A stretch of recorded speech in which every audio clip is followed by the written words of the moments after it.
I'm using a character you made. Why are you explaining every race? Just tell me about mine.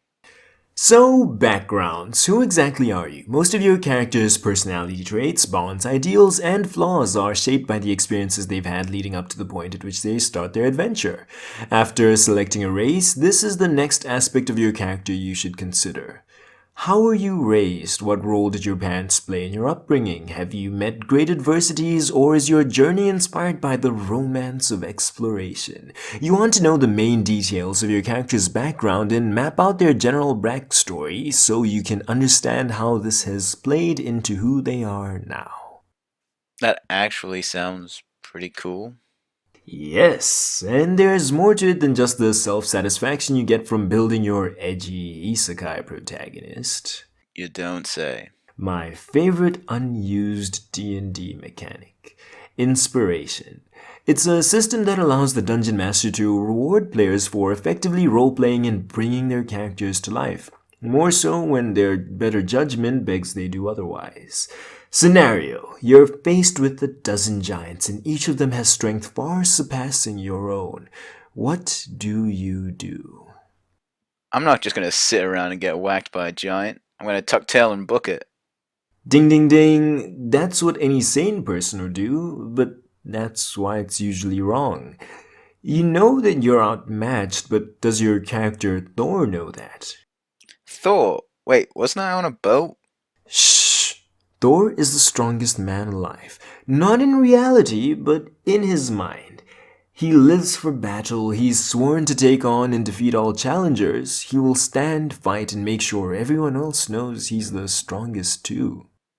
Yeah, but this guy's a dumbass. He's gonna run into a fight and die. Maybe Thor knows that, but he has principles, a code, and conviction. He doesn't run. Allowing Thor to be Thor even when it isn't convenient for you is the pinnacle of role-playing and what makes D&D engaging. We do all we can to spur our characters to growth and success and share in the sorrows of their failures. So I get rewarded for destroying my character. That's pretty cool. You said something about inspiration? Yeah, is it very nice? Is it precious?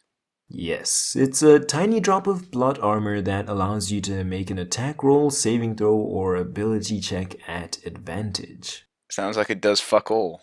Doesn't sound like it does that much in the long run. It doesn't. That single use adrenaline boost won't do much in the future, especially if you spend it to stop a stray cat from jumping you. The thing is, when you do something that earns you inspiration, you're probably in a situation that requires you to use it immediately. Thor charges at the 12 giants. You think you're sending your character to die, but Thor believes this is the battle that determines his legacy. You gain that inspiration, and Thor readies his warhammer with the meanest attack he has in his arsenal. It can't miss. If it does, it's all over. The inspiration is the game's mechanic allowing him to channel all the emotions he's feeling into the weapon that has seen him through countless battles. It's the game's way of allowing him to be inspired. He makes the attack. The advantage allows his strike to connect. In one moment, the first of the giants is felled. That attack took all he had. But the giants don't know that. They stare down at him, and he stares back, shrouded in an aura of intensity. Whether from fear or respect, they back away. Thor stands tall. Okay, that sounds pretty cool. I mean, it was a bit risky though. True, but perhaps Thor wasn't able to protect someone dear to him long ago because he was weak and chose to run away. He swore to change himself and never be so pitiful again. You could be a calculating assassin trained never to take any risks, or a sheltered young noble who abhors violence because of your naivete, knowing not the ways of the world. Perhaps, like Thor, you ran from a far stronger foe, leaving behind someone you loved and respected to die.